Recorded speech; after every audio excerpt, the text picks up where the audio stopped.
Hallelujah. O Lord God, Ama naming banal, makapangyarihan ka sa lahat, Panginoon.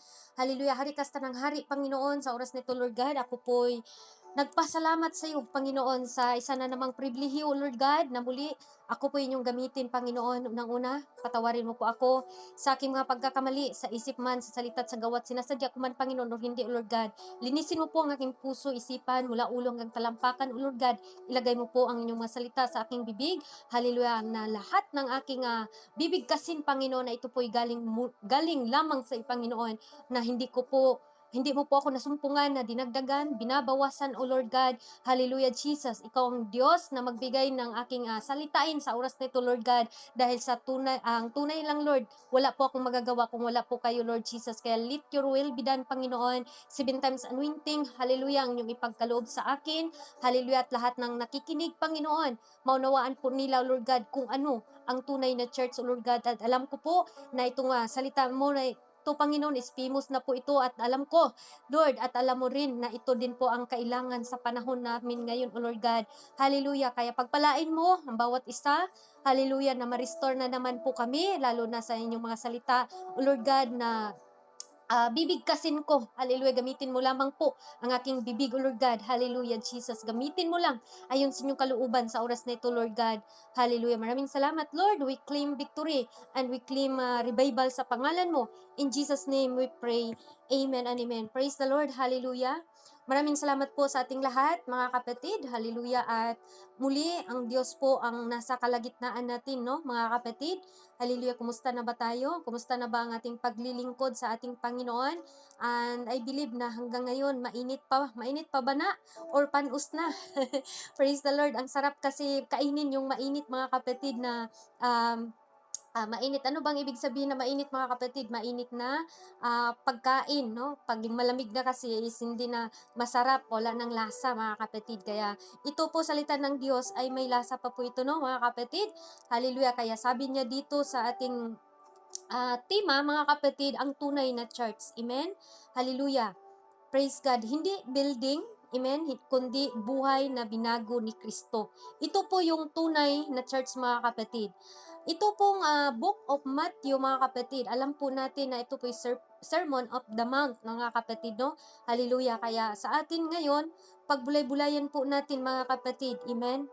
Isang ilustrasyon na ibibigay ko po sa inyo, mga kapatid, na maraming nag-akala na ang church ay gusali na may cross sa taas, pero nung naka-lockdown na, sarado ng building, no, mga kapatid, pero tuloy pa rin ang church.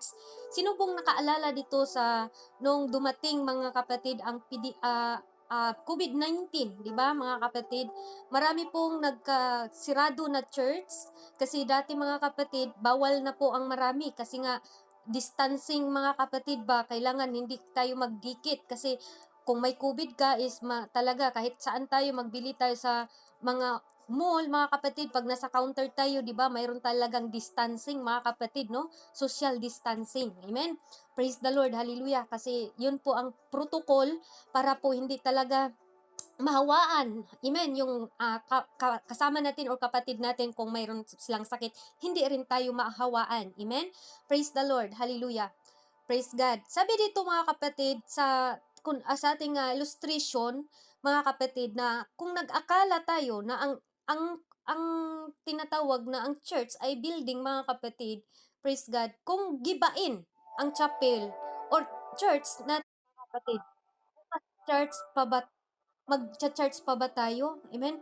For example, physical na church, mga kapatid, pag gubain o gibain, mga kapatid, di ba, parang hindi na tayo makapag-church, no?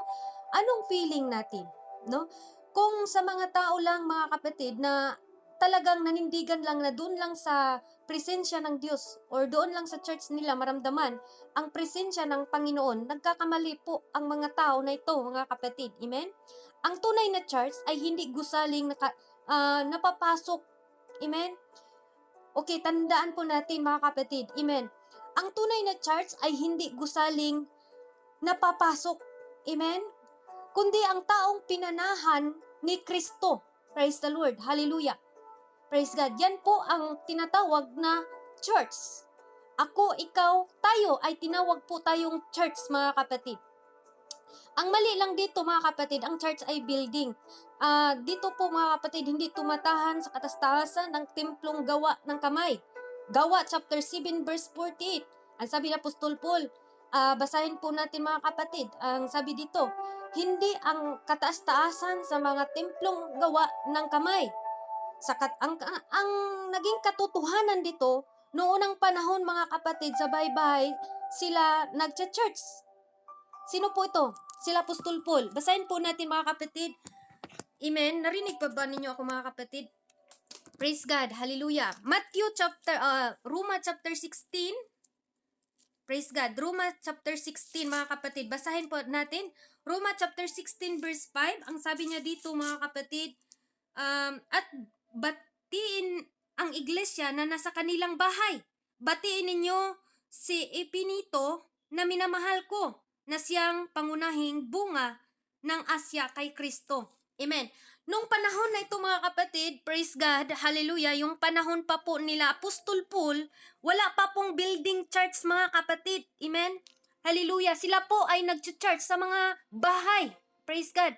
Kaya, kahit sa ilalim ng puno, sa palengke man tayo o sa Zoom, dito sa Zoom or dito sa ating sa Imo apps mga kapatid, may church basta nandoon ang ating Panginoon. Amen? Hallelujah. Hindi po natin kailangan mga kapatid na pumunta tayo sa church kung nasa online tayo. Kahit saan tayo mga kapatid, kasi tayo po yung church. Amen? Hallelujah. Praise God. Kahit nasa ilalim ka man ng, kahit nagdadrive ka, or kahit nasa saan ka, nagbabiyahe ka mga kapatid, ikaw yung church. Praise God. Ang mali lang mga kapatid, ito ang mali. Ang church ay relihiyon o denominasyon. Amen? Praise God. Sa John chapter 4, amen? John chapter 4 mga kapatid, ang sabi dito, ito po mga kapatid basahin po natin. Kasi para maunawaan na sa lahat. Sabi dito mga kapatid, John chapter 4, verse 23, ang sabi niya dito, datapot dumarating ang oras at ngayon nga, nasasambahin ng mga tunay na mananamba ang Ama sa Espiritu at katotohanan, sapagkat hinaharap ng Ama ang gayon na maging mananamba sa Kanya. 24. Ang Diyos ay Espiritu at ang sa Kanya ay nagsisamba, ay kinakailangang magsisamba sa Espiritu at katotohanan. Ito po yung tinatawag mga kapatid na ang katotohanan. Hindi baptist, hindi Pentecostal, hindi GIL, ang ililigtas ng ating Panginoon, kundi yung taong sumusunod sa Kanya. Amen? Yung taong sumusunod sa Kanya. Praise God. Hallelujah. Ang tunay na church ay yung may relasyon, hindi lang sa relihiyon. Praise the Lord. Amen? Hallelujah. Saan tayo nakasakop ngayon? Baka sabihin natin, dito ako, ligtas talaga ako. Kung wala kang tunay na relasyon sa Diyos, kahit ano pa sakop mo, or saan ka pa nasakop, kahit Pentecostal, kahit Baptist, kahit ano kang nakasakop na church mga kapatid, kung wala kang tunay na pagsunod sa Diyos, hindi ka matatawag na church. Amen po ba? Praise the Lord. Amen? Ang tunay na church ay yung may relasyon sa Diyos. Hindi lang sa relasyon or hindi lang mga kapatid pakisakop sa isang relihiyon. Praise the Lord. Ang mali, ito na naman ang mali mga kapatid. Ang church ay, ang tinatawag nila doon sa pastor at leader lang. At para lang yan sa mga pastors and leaders. Sila yung tawagin na church, yung mga sharer. Amen?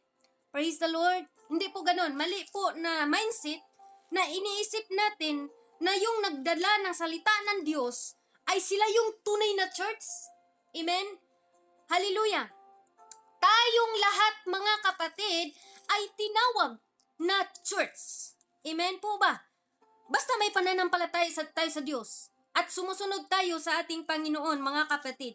Tayo po yung tinatawag na church. Amen po ba, mga kapatid? Hallelujah. Basahin nga natin. Praise God. 1 Timothy, mga kapatid. 1 Pedro pala. Praise God. Rather, praise the Lord. Praise God. Basahin natin, mga kapatid, ha? 1 Peter chapter 2 verse 9, ang sabi niya dito, datapwat kayo isang lahing hinirang, makaharing saserdote, bansang banal, bayang pag-aari sa sarili ng Diyos, upang inyong ipahayag ang mga karangalan niyaong tumawag sa inyo, mula sa kadiliman hanggang sa kanyang kaligalilas na kaliwanagan. Praise the Lord. Ano daw, mga kapatid? Tayong lahat ay lahing pinili, mga kapatid. Amen? Praise the Lord. Palakpakan natin ang Diyos. Maharli kang pagkasaserdote. Praise God, no? Napaka-precious natin na pinili ng Diyos, mga kapatid. Hallelujah. Praise God. Kahit hindi ka pa ginamit ng Diyos, hallelujah, sa pulpit, maisip mo wala ka pang talent, pero binago mo ang buhay mo, sumunod ka sa utos ng Diyos, namuhay kang may kabanalan, sumunod ka kung anong pinagawa ng Diyos sa iyo. Ikaw ay isang church, mga kapatid. Amen? Lahat tayo, pariha, mga kapatid. Lahat tayo may ministry. Amen? Hallelujah. Praise God. And then, mga kapatid, ikaw mismo ang church. Tayo. Mula Lunes hanggang Sabado or Sunday, mga kapatid. Hindi lang po, pag Sunday lang po yung pag-church natin, no, mga kapatid. Praise God. Number 2, ano ang tunay na church ayon sa Biblia? Dito po tayo, mga kapatid. Ano daw po ang tunay? Hallelujah. Yung number 1 po, 3 maling akala tungkol sa church. Ang mali, yung 3 akala, mga kapatid? Una, praise God, ang church ay building. Mali na paniniwala. Letter B, ang mali na paniniwala, ang church ay relihiyon o denominasyon. Mali na pananampalataya about po sa church. Number 3, or letter C, mga kapatid, doon sa number 1, ang church ay pastor at leader lang. Yan po ang number 1 at letter A, B, C, mga kapatid. Hindi po ang church building. Mali po kung ang iniisip natin ang Diyos matagpuan ko lang sa church building. Mali. And then letter B, ang church ay relihiyon o denominasyon. Kahit pag sumusunod ka dyan sa utos ng mga pastor, magsuot ka ng yung tinatawag, mga kapatid, na sundin mo ang lahat ng utos, pero wala ka naman palang tunay na relasyon sa Diyos, useless ang ating pagka-Kristiyano relihiyoso, mga kapatid. Kung wala ka namang pag-ibig sa kapwa mo, hallelujah, wala kang pagpipigil sa sarili mo, namuhay pa tayo sa may ginagawa pa natin yung ayaw ng Diyos, useless ang pagtawag sa atin ng church. Amen? Hallelujah. Yan po ang mga 3 mali na akala tungkol sa church, mga kapatid. Take note, 3 mali or 3 maling akala tungkol sa church. Dito na po tayo sa pangalawa, mga kapatid. Ano ang tunay na church?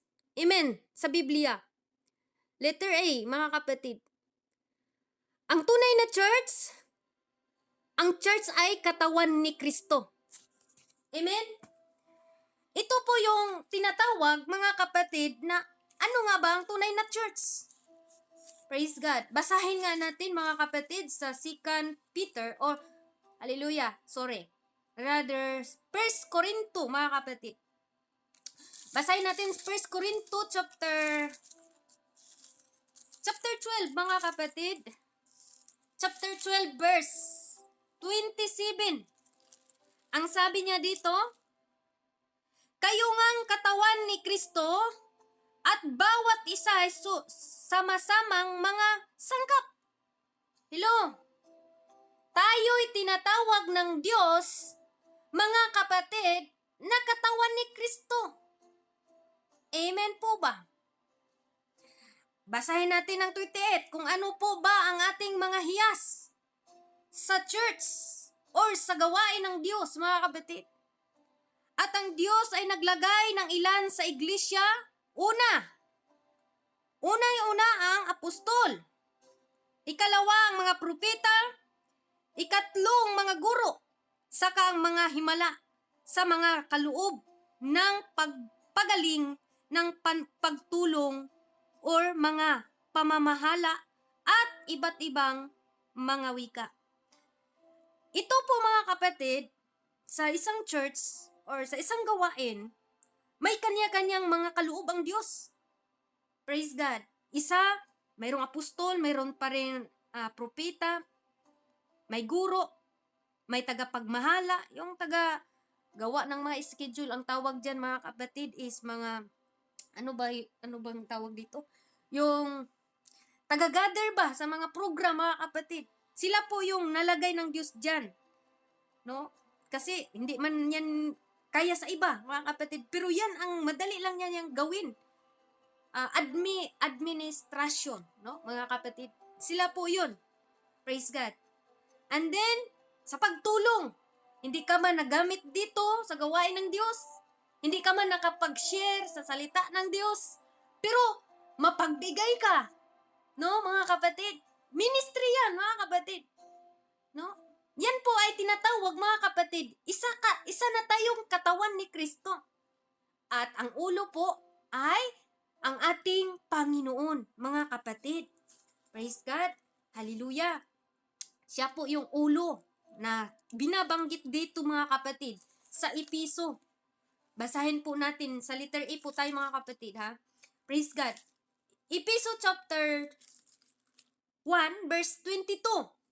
Ang sabi niya dito, mga kapatid, at ang lahat ng mga bagay ay pinasuko niya sa ilalim ng kanyang mga paa at siya ay pinagkalubang maging pangulo sa lahat ng bagay sa iglesia. Tandaan natin na siyang katawan niya na kapuspusan niyaong pumupuspos sa lahat. Amen? Ang Diyos po yung ulo, mga kapatid. Tayo naman ang mga bahagi. Ano bang meron sa kabahagi ng Diyos? Amen?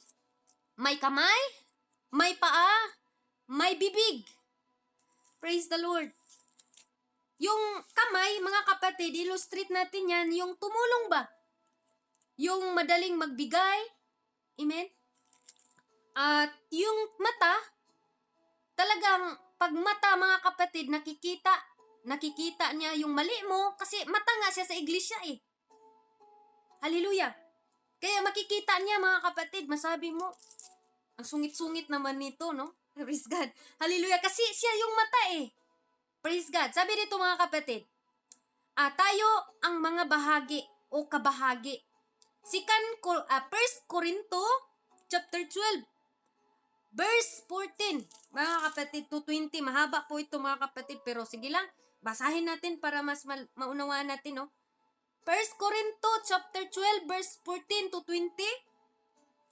Ang sabi niya dito, mga kapatid, sapagkat ang katawan ay hindi isang sangkap kundi marami.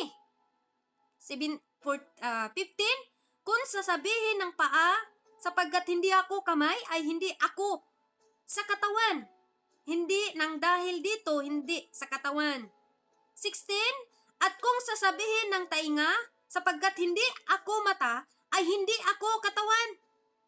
Hindi nga dahil dito, hindi sa katawan. Praise God. Kung ang buong katawan ay pawang mata, saan naparoon ang pakinig?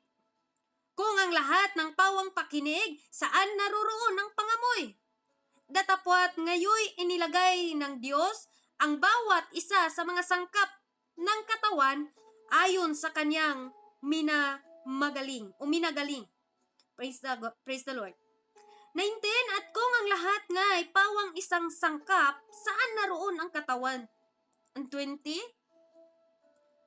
praise God. Sabi dito sa 20, mga kapatid, last verse sa 1 Corinthians chapter 12, verse 14 to 20, mga kapatid. Sabi dito, datapwat maraming sangkap nga Ngunit, iisa lang ang ating katawan. Kaya tayo mga kapatid, ginahalin tulad tayo na isa lang tayong katawan ni Kristo. Amen? Praise God. Hallelujah. Tayo, isa lang tayo. Kaya nandito yung pagtulong-tulungan natin mga kapatid. Hindi ka extra sa church, may purpose tayo. May purpose ka, kapag wala ka, may kulang sa katawan ng Diyos. Pastor, pag wala ka dito, pastor, may kulang kami, siyempre. No? Brother mo, pag mawala ka dito, siyempre hanapin ka talaga namin. Kasi, nilagay ka bilang kamot. Diba mga kapatid? Parang pungkol ba? Pag mawala yung host mga kapatid, no? Hallelujah, parang nawala man. Diba? Parang kulang. Kaya, kailangan natin mag-participate tayong lahat, mga kapatid, kung minamahal. Praise God. And then, sabi dito mga kapatid, praise God, hallelujah, hindi daw tayo extra lang sa church, no? Extra lang ba? Para lang, mga kapatid, yung trabaho ay pa extra lang? Hindi po. May purpose tayo. May purpose tayo dito. And then, hallelujah, anong bahagi ka sa God is our strength? Yun po ang tanong ko ngayon. Anong kabahagi ka ba? Tagwalis?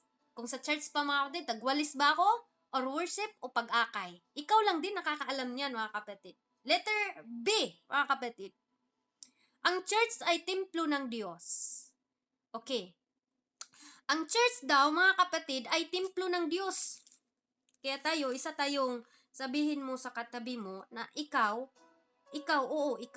nga nakakarinig ngayon. Isa kang templo ng Diyos. Amen, mga kapatid? Pag ang templo ng Diyos ay talagang nagliliwanag, mga kapatid, no? Gumagawa tayo ng mabuti, sumunod tayo sa kalooban ng Diyos. Hallelujah. Ang sabi niya dito mga kapatid sa 1 Corinthians chapter 3 verse 16. Ang sabi niya dito, hindi ba ganinyo nalalaman na kayo'y templo ng Diyos at ang Espiritu ng Diyos ay nanahan sa inyo? Praise God. Hallelujah. Praise the Lord. Ano daw mga kapatid? Ang Espiritu ng Diyos nanahan sa atin. Ang katotohanan mga kapatid, nung sa Old Testament, nasa templo ang presensya ni Lord. Or nasa templo ang presensya ng Panginoon. No, pumunta lang sila doon sa tabernakulo mga kapatid. Sa trabaho o sa bahay, dito mga kapatid. Ngayon, nasa atin na. Ito na ang pinakamaganda mga kapatid. Ito ang pinakamaganda nga dala-dala natin. No mga kapatid, tayo na pala. Ngayon, nasa iyo na, nasa atin na. Ikaw ang church na naglalakad. Amen? Praise the Lord. Kahit saan tayo, dala-dala natin si Lord sa buhay natin. Sa trabaho, sa bahay, nagbiyahe man tayo mga kapatid. Amen? Ito yung warning ng Panginoon. Sabi ni Apostol Paul mga kapatid sa 1 Corinthians chapter 3. Amen? Chapter 3 verse 17, ang sabi niya dito, kung gigibain ng sinuman ang templo ng Diyos, siya'y igigiba ng Diyos. Sapagkat ang templo ng Diyos ay banal na ang templong ito ay kayo. Praise God. Kung tayo'y naglilingkod na tunay sa Diyos, mga kapatid, and then nakakaranas tayo mga kapatid ng pag-uusig, hindi tayo ang inuusig. Amen? Ang Diyos. Pag tayo naglilingkod sa Diyos ng tapat, kaya kahit sino man yan, magsira sa'yo, sabi pa dito, gigibain ng Diyos ang gigiba sa templo niya. Huwag sirain ang kapatid mo. Huwag nating sirain yung mga tao. Lahat tayo mga kapatid ay templo ng Diyos. Pag alam mo na templo ka ng Diyos, mga kapatid, pag alam natin, mag-ingat tayo na hindi tayo ang dahilan, mga kapatid, na nanlamig ang ating mga kapatiran. Amen? Praise God. Letter C, mga kapatid, sa number 2, ang church ay pamilya ng Diyos. Amen? Ang church ay pamilya ng Diyos. Hallelujah. Tayo, pamilya tayo ng Diyos. Hindi po sa kanila, kundi tayo po ngayon. Pamilya natin ang Diyos. Napakasarap, no? Sabihin tayo, kapamilya ko yan. Ayan, si brother mo, si Sister Angel, pamilya ko yan. Praise God. Sabi dito mga kapatid, sa Episo, praise God, tayo po ay pamilya ng ating Panginoon. Episo chapter 2, mga kapatid. Chapter 17, ang sabi niya dito, at siya'y naparito at ipinangaral ang kapayapaan sa inyo nalalayo at ang kapayapaan lalapit. Praise God, hallelujah. Hindi na tayo dayuhan, mga kapatid, kundi mga kababayan na kasama ng mga banal at sambahayan ng ating Diyos. Amen? Tandaan natin, ito po yung katotohanan, mga kapatid. Sa church, wala nang ibang tao. Magkakapatid tayo kay Kristo. Amen? Sabihin mo na, ay doon ako kay pastor, ay doon ako kay suanso nga pastor. Ibig sabihin, walang boundaries pagdating sa church. Pero iba ngayon, mga kapatid, ay, iba man yung reliyon na yan. Hindi ko yan kasama. Diba? Praise God. Ay, iba man yan sila. Parang kinamumuhian natin yung ibang mga tao. Marami akong kilala niyan, mga kapatid. But, ang tunay na church, ikaw, ako, tayo. Praise the Lord. Minsan, naging honest na lang tayo sa relihiyon natin, pero hindi na tayo naging honest sa Diyos. Kasi ang tingin natin, hindi sila kabahagi ko. Amen? Praise God. Pero salamat ako sa Diyos, no, na kahit tayo dito ay talagang tinuring natin na magkapatid tayong lahat dito, mga kapatid. Amen? Praise God. Hallelujah. Ang tunay na church, ano po daw? Nagdadamayan. Kung may problema si kapatid, dadamayan natin. Kung anong problema ni kabayan, praise God, ay pag-pray natin, mga kapatid. Pag may problema, baka sisiraan natin, ganun kasi siya, ganyan, makasalanan kasi siya. Praise God. Hindi po tayo ganun. Amen po ba? Salamat naman ako sa Panginoon dahil hindi tayo ganun, mga kapatid. And then, sabi niya dito, mga kapatid, ano daw? Application sa letter C, mga kapatid. Ang church ay nagdamayan. Gawa chapter, praise God. Basahin po natin, mga kapatid, ang Acts chapter 2. Nagdadamayan po ito, mga kapatid, ang church.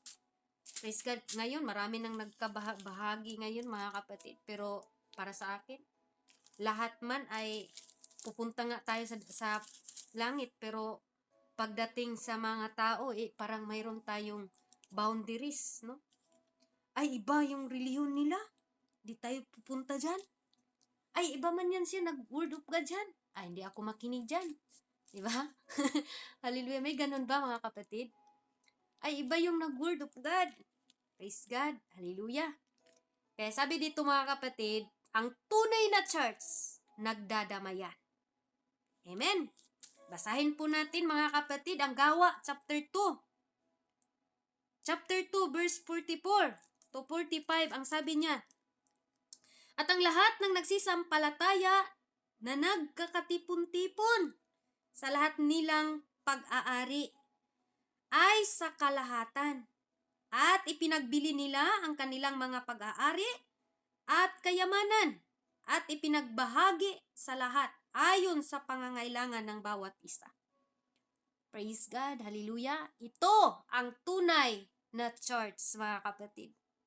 Nagdadamayan. Amen? Praise the Lord. And then, mga kapatid, application tayo sa letter C. Ang church ay pamilya ng Diyos. Pangalawa, nagpapatawaran. Nagpapatawad tayo, mga kapatid. Kahit hindi tayo pinapatawad. Okay lang, basta sa puso natin, bukal tayo at nagpapatawad tayo. Amen? Hallelujah. Praise God. Sabi sa Colossus chapter 3, verse 30, nang sabi niya dito, mangagtiisan kayo sa isa't isa at mangagpatawaran kayo sa isa't isa. Kung ang sino man ay may sumbong laban kanino man, na kung paano pinatawad kayo ng Panginoon, ay gayon din naman ang inyong gawin. Praise the Lord. Ito ang tunay na church. Ito ang tunay na church. Sabi ng Panginoon, kung paano ko kayo pinapatawad, or kung paano tayo pinapatawad ng Panginoon, ay ganun din naman ang inyong gawin. Napakaano mo, mga kapatid. Habang nag-aral ako, parang nasabi ako ba to, Lord? Amen? Praise God. Hallelujah. And then, pangatlo, mga kapatid, sa letter B, nagmamahalan. Amen? Kung ang church, or kung ang kung tayo ay hindi na nagmamahalan, hindi na tayo church. Amen? Kasi wala nang pagmamahal sa kapwa. Kaya mga kapatid, kaya salamat ako sa Panginoon, kahit kunti lang tayo dito mga kapatid, pero nandoon yung pag-ibig natin. No mga kapatid? Nagkakaisa, praise the God, hallelujah. Iba't iba man tayong sulok ng BR mga kapatid, napunta. Pero manatili tayong maging faithful sa Diyos. Huwag tayong isipin natin na, may boundary siya, hindi ko siya kaanip. No, mga kapatid, kahit ako saan ako mga kapatid, wala akong inaaniban ng kahit saan, basta ako basta kapatid ko lahat, mga tao. John chapter 13, sabi dito mga kapatid, nagmamahalan po. John chapter 13 verse 35, sa ganitong nangagkakilala ang lahat ng tao na kayo ay aking mga alagad. Ito mga kapatid, kung kayo'y may pag-ibig sa isa't isa. Ito ang tunay na church. Ang tinutukoy sa Bible, mga kapatid. Hindi yung naglagay tayo ng boundaries. Amen? Praise the Lord. Ba't nawala kayo, mga kapatid? Kakatingin ko lang ngayon, parang nakunti tayo. Sige lang, tuloy tayo mga kapatid. Akyat kayo dito. Number 3 na po tayo mga kapatid. Amen? Hallelujah. Ulitin ko po. Number 1, tatlong maling akala tungkol sa church. Pangalawa, number 2, ano ang tunay na church ayon sa Bible? Yun po yung ating tinatalakay.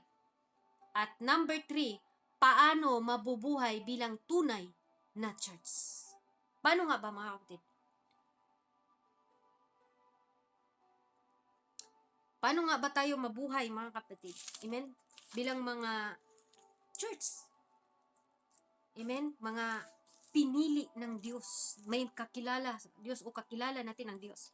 Basahin nga natin mga kapatid ang Gawa or Acts chapter 2 mga kapatid. Verse 42. Anong ginagawa dito? 42 to 47 mga kapatid. Balikan po natin ang Gawa. Kung ano po ang ginagawa dito sa mga tao na nabubuhay mga kapatid. At nagpatunay na sila po mga kapatid ay church. Ikaw, ako, tayo ba nagkakaisa mga kapatid? Ang sabi dito sa Gawa chapter 2 verse 42 mga kapatid. Ito po yung ginagawa nila Apostol Paul. Sabi na dito mga kapatid. Amen? Praise God. Sa 42 sabi niya dito, at sila'y nagsipanatiling matibay sa turo ng mga apostol at pagsasama-sama sa pagputol-putol ng tinapay at pananampalataya o panalangin. 43, at takot ay dumating sa bawat kaluluwa at ginawa ang maraming kababalaghan at tanda sa pamagitan ng apostol. At ang lahat ng mga nagsisampalataya ay nangagkatipon at lahat nilang pag-aari ay sa kalahatan. Number 45, at ipinagbili nila ang kanilang mga pag-aari at kayamanan at ipinamahagi sa lahat ayon sa kanilang pangangailangan sa bawat isa. At araw-araw silang nagsisipagtali o nagsisipanatiling matibay sa pagkakaisa sa templo at pagputol-putol ng tinapay sa bahay-bahay. At nagsikain sila sa kanilang pagkain na may galak at may katapatan sa puso. Tayo po ito, mga kapatid, na nagpupuri sa Diyos at na nagtatamo ng paglingap ng buong bayan at idinadaragdag sa kanila ng Panginoong araw-araw yung mga nangangaligtas. Ito po yung mga apostol, mga kapatid. Nung tumanggap po sila sa bautismo dito, at doon nagkakaisa po sila, mga kapatid. At maraming nagsitanggap para maligtas. Kaya tayo din po, mga kapatid, ay gagamitin tayo ng Panginoon. Paano tayo maging bilang tunay na church? Unang-una, matibay na aral. Manatili tayo sa turo ng mga apostol. Hindi chismis ang pinag-usapan, kundi ano po daw? Salita ng Diyos or Bible study, devotion, prayer, mga kapatid. Amen. Letter B, malapit sa kapatiran, sa pagsama-sama, sa pagkain, mga kapatid, ng tinapay. Itong tinapay na ating kinakain ngayon. Hindi lang mga kapatid tuwing linggo, kumustahin or dalawin. Dapat din natin, mga kapatid, na dalawin, puntahan, or tawagan sa phone, mga kapatid. Yan po yun, mga kapatid. And then, letter C, pananalangin. Mayroon pong pagkakaisa na panalangin. Sa panalangin, ang tunay na church lumalaban sa tuhod. Ano daw, mga kapatid? Ulitin ko nga, parang nabingi ako doon. Ang isang church, mga kapatid, lumalaban sa tuhod, hindi sa bunganga. Hindi puro reklamo.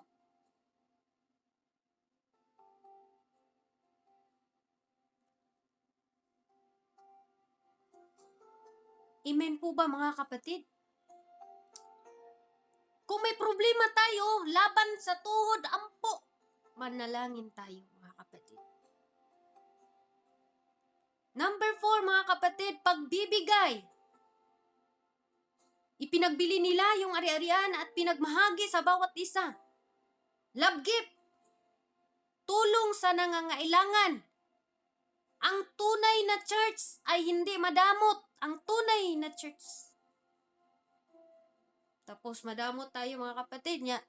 Tunay tayo, hindi tayo matawag na church yan. Kahit pag ano pang religion kasi natin. And then, number 5, masayang sumasamba. Hindi napipilitan.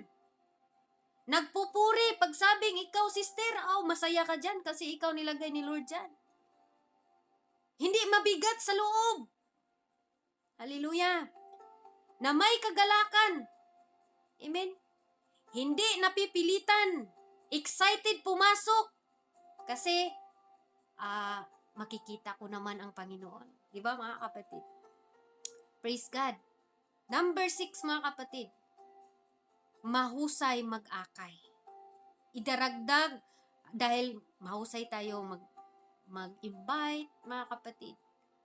Daragdag ng Panginoon, mga kapatid, ang mga tao nangangailangan. Ang tunay na church ay dumadami kasi nag-aakay, hindi na-stuck. Kaya tayo, mag-invite din tayo, mga kapatid.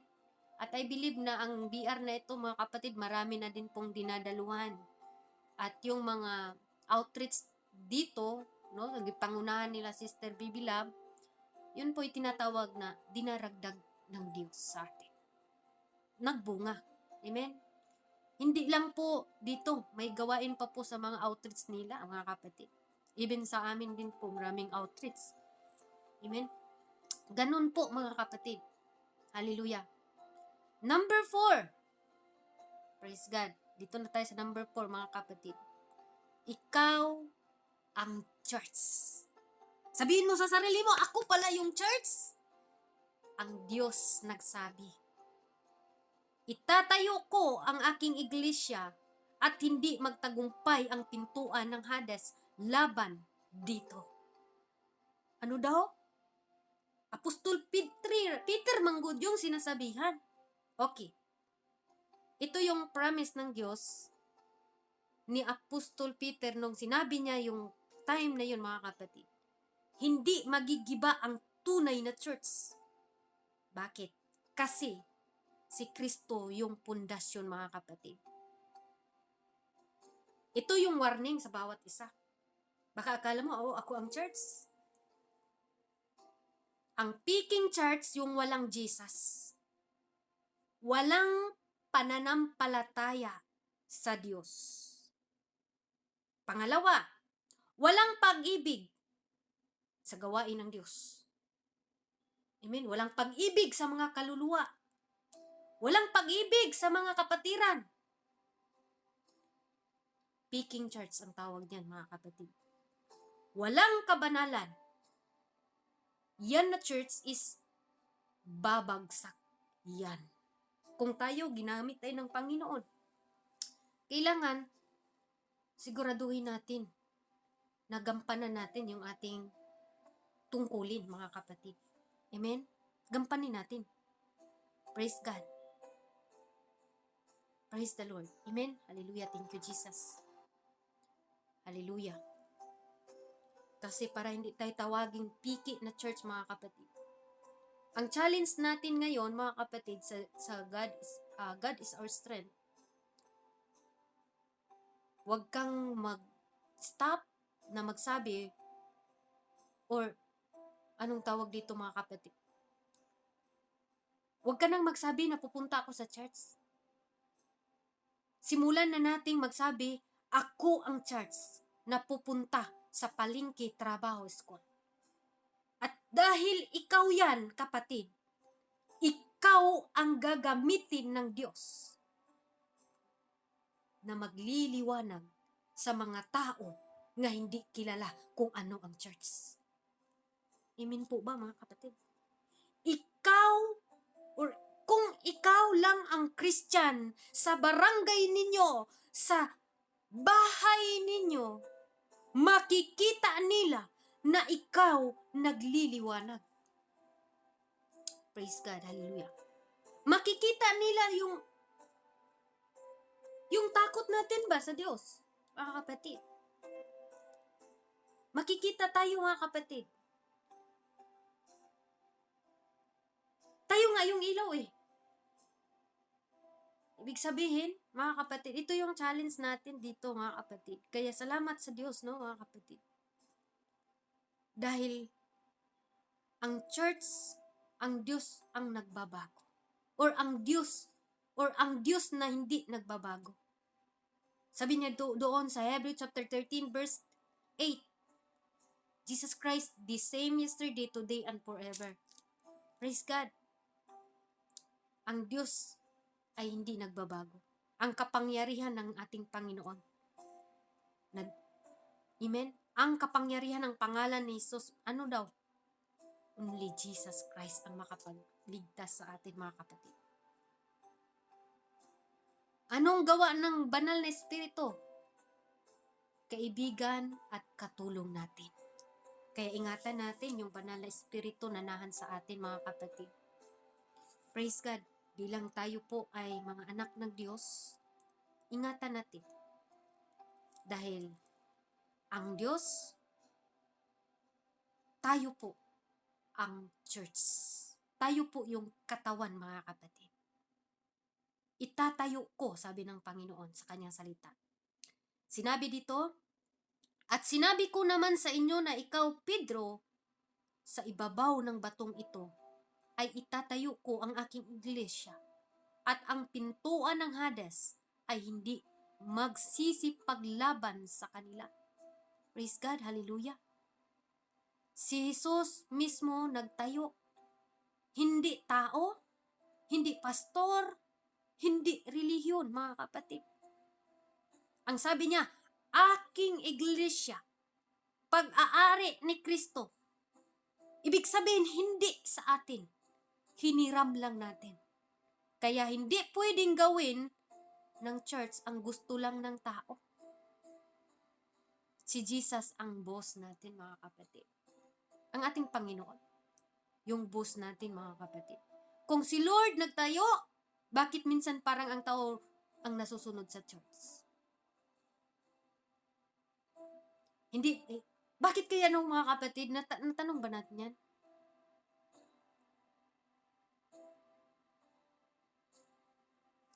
Praise God.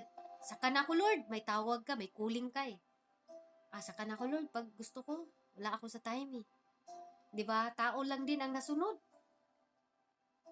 Kung si Lord ang nagtayo, bakit minsan parang tao ang nasusunod sa church? Hallelujah. Kaya minsan mga kapatid, sa totoo lang, discourage ako sa mga iba't ibang mga tinatawag mga church. Talaga mga kapatid, grabe ang observation ko. Lalo na yung hilig manira ng mga churches. Na-discourage talaga ako mga kapatid. Kasi hindi na si Lord ang naitaas. Ang kanila ng religion, mga kapatid. Praise the Lord. Hindi na si Lord ang nasunod. Imbis ang sinabi ng Panginoon, hallelujah, makilala ko lang kayo kung mag-ibigan kayo. Take note, pero ngayon, nako, iwan ko lang. Yan ang observation ko, mga kapatid. Kaya baguhin natin yung mindset natin. Hindi tayo makisanib doon sa mga tao, mga kapatid, na ganyan ang pananaw. Parang makakita, mga kapatid, nakakita ng demonyo. Hallelujah! Praise God. Praise the Lord. Ang sabi ng Panginoon dito, saan itatayo? Sa ibabaw ng batong ito. Diba? Sabi niya sa ating key verse, mga kapatid. Dalawang mali na turo dito, mga kapatid. Unang mali, si Pedro, ang bato, kaya siya ang unang pope. Diba? Yun po yung paniniwala. Bakit mali? Si Pedro. Pedro means sa Greek word, Petros, sa Greek, maliit na bato o piblo. Ang bato, Petra, sa Greek, malaking bato o bundok. Ito yung tama, mga kapatid. Ang bato ay si Kristo. At ang pahayag kay Pedro, sabi niya sa context, basahin natin. Basahin natin mga Matthew chapter 16, verse 16, mga kapatid. At sumagot si Simon Pedro na sinasabi, ikaw, Kristo, ang anak ng Diyos na buhay. Amen? Ikaw, Kristo, or sumagot si Pedro, ikaw, Kristo, ang anak ng Diyos na buhay. Yun ang bato, ang revelasyon ng ating Panginoon. Hallelujah, tinatawag dito ang revelasyon na si Jesus, ang Kristo, ang anak ng Diyos. Sino yung anak ng Diyos, mga kapatid? Basahin natin. Praise God. Hallelujah. Thank you, Lord. Basahin natin ang 1 Corinthians chapter 10, verse 4. At lahat ng nagsiinom ng isang inumin din ayon sa Espiritu sapagkat nagsiinom ang batong ayon sa Espiritu na sumusunod sa kanila. At ang batong yaon ay si Kristo. Praise God. Hallelujah. Ito po ang tubig na buhay, ang ating Panginoon. Ang ating Panginoon ang batong panulok na tinakwil ng tao.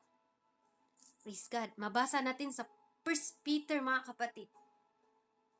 Ang batong yaon, yun po yung Kristo. Sabi ni Apostol Paul, mga kapatid, sa 1 Corinthians chapter 10, verse, hallelujah, chapter 10, verse 4, mga kapatid. Sabi dito, at lahat ng nagsiinom ng isang inumin ding ayon sa Espiritu sapagkat nagsiinom sa batong ayon sa espiritu na sumusunod sa kanila. At ang batong yaon ay si Kristo. Amen. Hallelujah. Batong yaon ay ang ating Panginoon. Praise God. Hallelujah. Kaya minsan tinatakwil nila ang utos eh. Ang salita ng Diyos ayaw nang sumunod. Ang sinabi ng Panginoon, pagmamahalan kayo, maglinibakay naman hinoon.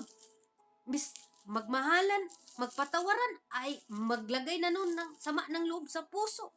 Hanggang ngayon, dala-dala pa yung kabigatan. Hanggang ngayon, sama pa rin ng loob.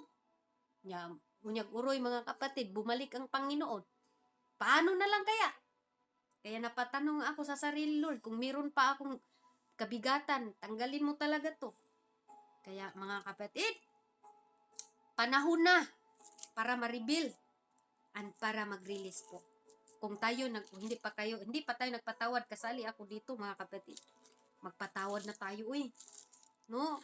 Hallelujah. Atin ang gawin na kaibigan ng lahat. Huwag na tayong magawa ng boundaries. No? Kadalasan ngayon, hindi ko na yan kaibigan, hindi ko na yan kapamilya. Iba ng tao na yan. Praise God. Hallelujah. Kaya, ang tao lang masama.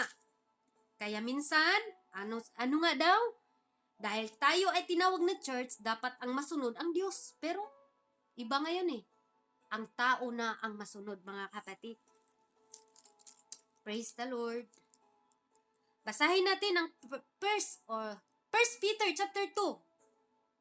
1 Peter chapter 2 verse 4 to 6, sabi niya dito, na kayo'y nagsilapit sa Kanya na isang batong buhay, na sa katotohanan ay itinatakwil ng mga tao, datapwat sa Diyos ay hirang mahalaga.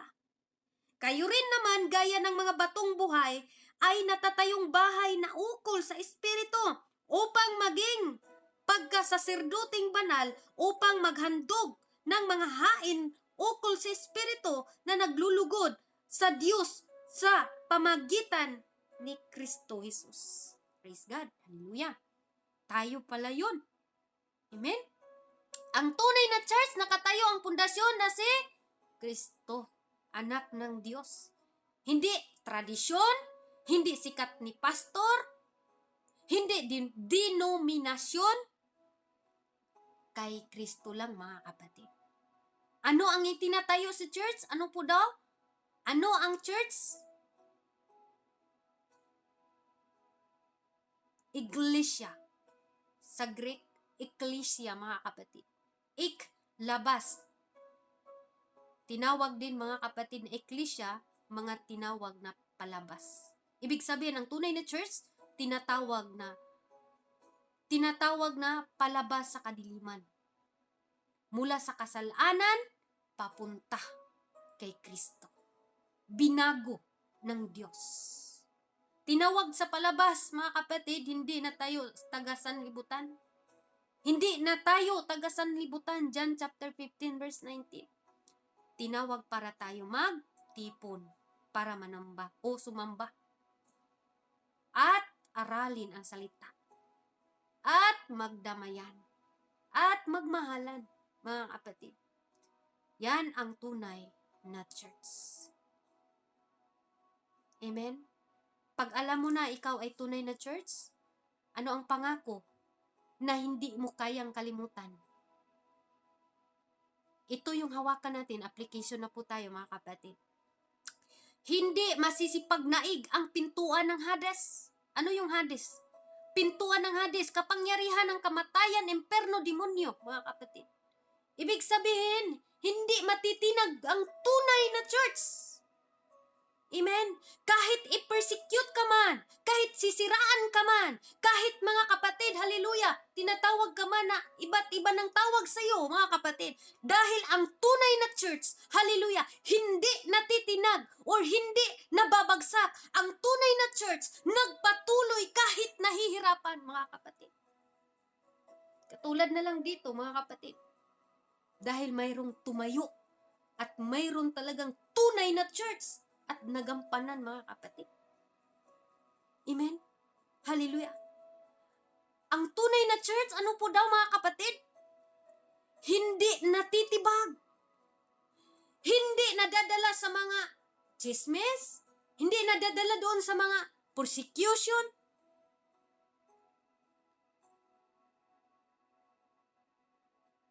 Kahit isira pa yung building, kahit wala ng God is our strength, mga kapatid, buhay pa rin ang church. Dahil ikaw, ako, tayo, yun ang church. Praise God, hallelujah.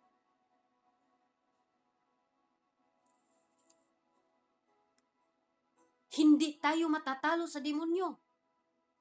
Bakit? Kasi si Kristo ang defender natin. Ipaglaban niya tayo. Amen? May authority tayo na ibinibigay sa Diyos sa atin. Ang sabi niya sa Matthew chapter 16, mga kapatid, basahin natin. Praise God, hallelujah, thank you Lord. Salamat Lord sa kalakasan namin, Panginoon. Hallelujah. Sabi niya sa Matthew chapter 16, mga kapatid, verse 19, ibibigay ko sa inyo ang mga susi ng kaharian ng langit, at anumang inyong talian sa lupa ay tatalian sa langit, at anuman inyong kalagan sa lupa ay kalagan sa langit. Ganun ang authority na ibinibigay sa Diyos sa atin. Pag tayo po, mga kapatid, ay naalam o nalalaman natin na tayo po yung church na itinatayo sa Diyos at tayo po yung ilaw sa buong mundo. Bibigyan tayo, mga kapatid, ng susi ng kaharian. Pwede tayong magbind ng gawa ng kaaway. Pwede tayo mabukas sa langit sa panalangin. Kung mayroon tayong kalaban o mayroong naninira sa atin, doon tayo gamitin natin yung tuhod, wag bunganga. Mga kapatid, diba, pag inaaway ka na, pray ka lang sa Panginoon. Dahil ikaw yung church eh. Amen? Ito ay yung paalala, mga kapatid. Ito para sa tunay na church na nakatayo sa ating Panginoon. Kung religion lang, tradisyon lang, walang kapangyarihan. Kung isipin mo, dito na ako, talagang ligtas na ako dito kasi nagkaisa kami dito eh. Pero kumusta din ang ating sarili? Kung tunay ba tayong may takot sa Diyos? Sumusunod ba tayo sa Diyos? Amen? Application na po tayo, mga kapatid. Suriin natin lagi kung kanino ba talaga tayo nakatayo? Kay Kristo ba? O sa kaganda lang ba ng program? Tandaan, kapag dumaan ang bagyo, baha, persecution, o matitira lang ba? Yung, alam nyo ba, ang matitira, yun lang tunay na kay Kristo. Kaya dito, mga kapatid, dati, daming tao dito. No? Daming tao talaga dito. Pero nagkawala, mga kapatid. Pero ang natitira, congratulations.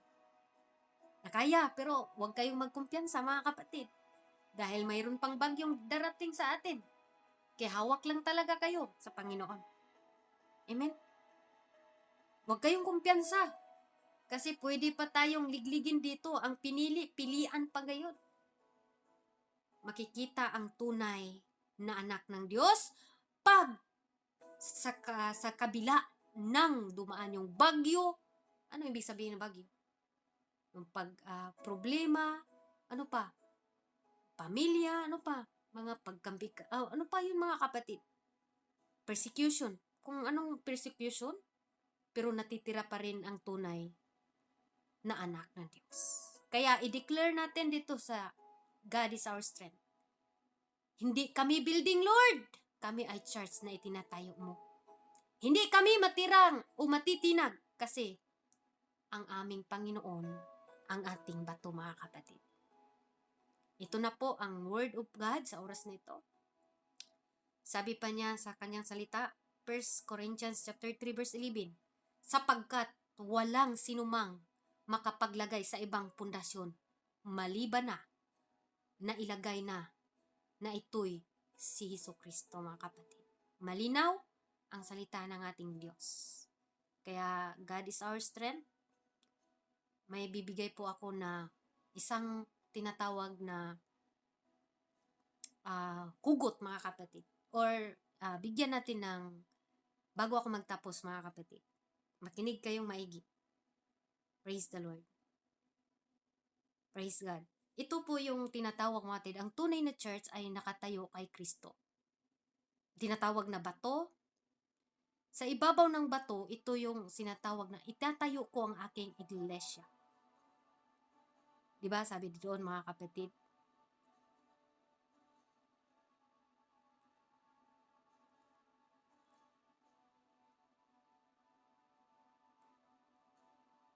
Napag-usapan natin. Ano nga yun?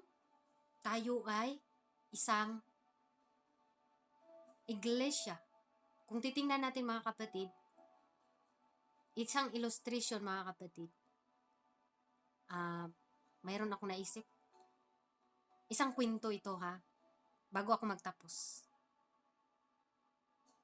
Praise God. Okay, illustration ito mga kapatid. Sana hindi mawala sa isip ko. Okay, isang kwento mga kapatid. Sa bahay, ito po sa bahay. Mainit na mainit sa bahay. And then, binuksan mo yung electric fan. And then, biglang umikot. Amen? Lumalamig sa sarap. Ang sarap, no? Pag mainit talaga, pag nasa electric fan tayo, talagang sarap. Lalo na't mahanginan tayo. Pero maya-maya, mga kapatid, biglang huminto yung fan. Nag-init na ulit. No? Chinichik mo na doon, nasaksakan naman, pero wala pa rin. Nakasaksak to, pero bakit wala pa rin? Makinig kayo maigi. Yun pala, burn out. Kahit anong pindot mo, mga kapatid, sa number 3, kahit anong linis mo sa LEC, kung walang kuryente, hindi nagagana. Anong connection dyan, Sister Jenny? Ganyan ang church pag wala si Lord sa gitna. Pwede maganda ang sound. Pwedeng magaling sa worship team. Pwedeng puno ng upuan, puno ang mga tao, pero kung wala si Jesus na kuryente sa church, patay. Walang power, mga kapatid. Walang buhay. Amen? Ang tunay na church hindi umaandar sa galing ng tao. Ang tunay na church umaandar sa kapangyarihan ni Kristo. Kaya bakit tayo malakas? God is our strength. Dahil ang kuryente natin. Bakit si pastor nagpatuloy? Bakit si brother mo nagpatuloy? Sister Angel, bakit nagpatuloy? Hallelujah, Sister Bonsai. Sino pa dito nanatili mula nung pagsimula? Dahil hindi siya nakatingin sa tao. Hindi nakatingin sa persecution, mga kapatid. Dahil tayo po'y nakakunik doon sa kuryente na yung kuryente na yun ay ang ating Panginoong Hesukristo. Ang tanong ngayon, mga kapatid, naka-plug ba tayo kay Jesus ngayon? O baka naman maganda lang tayo sa labas pero burn out sa loob? Tayo lang po ang makapagsagot nito. And to God be all the glory. Tayo po'y manalangin, mga kapatid. Hallelujah, hallelujah, Jesus. Yes, Lord, thank you. Hallelujah, Lord. Salamat sa inyong mga salita, Panginoon. Na muli, Panginoon, ikaw nga ang Diyos na nagtayo sa amin, Panginoon. Salamat, Lord, sa inyong mga salita naming napakinggan sa oras na ito. Salamat, Lord, hallelujah, na patuloy mo kaming tinuturuan, O Lord Jesus, na hindi kami matitinag, Panginoon, sa darating pa na mga pagsubok, O Lord God, sa aming mga buhay. Salamat, Lord, hallelujah, dahil ikaw ang Diyos na hindi nagbabago, Panginoon. Ikaw ang Diyos, hallelujah, na naglagay sa amin dito, Panginoon. Kaya kami yung church, O Lord God, linisin mo kami palagi, Panginoon. Gawin mo kami, Lord, na karapat-dapat sa iyong harapan, na hindi namumuhay doon sa kadiliman, Panginoon. Magsisinag o mag-iilaw nawa, Panginoon. Hallelujah, ang iyong presensya sa amin, O Lord God. Turuan mo kami, Lord, magmahal. Turuan mo po kami, Lord, magpatawad. Turuan mo po kami, Lord, na basagin ang aming sarili. Alisin mo, Lord, anumang mga hindrances pa sa aming paglilingkod sa iyo, O God. Gawin mo po kami, Lord, hallelujah, na empty palagi. At ilagay mo po, Lord, ang iyong salita sa aming puso upang ito po'y aming isabuhay, Panginoon. Maraming salamat, Lord, sa oras na ito. Salamat sa salita mo, Panginoon, na siya po ang aming kinakain ngayon, O Lord God. Nawa ito pong salita na ito ay dadako po ito, Lord, hanggang sa inyong pagbabalik, Panginoon. At mahugutan po namin at mahawakan namin hanggang po sa inyong pagbabalik, Panginoon. Maraming salamat, Lord. Hallelujah. Sa bawat isa na nandito, Lord, patuloy mong pagpalain at hanggang sa aming paghihiwalay, Panginoon, ang inyong mga salita nawa ang aming baon, Panginoon. Maraming salamat sa iyo ang pinakamataas na papuri sa oras nito. Sa iyong pangalan, in Jesus' name, we pray. Amen and amen. To God be all the glory, mga kapatid. At sa Diyos ang lahat ng papuri. Ibalik ko po sa ating presider. God bless po sa ating lahat.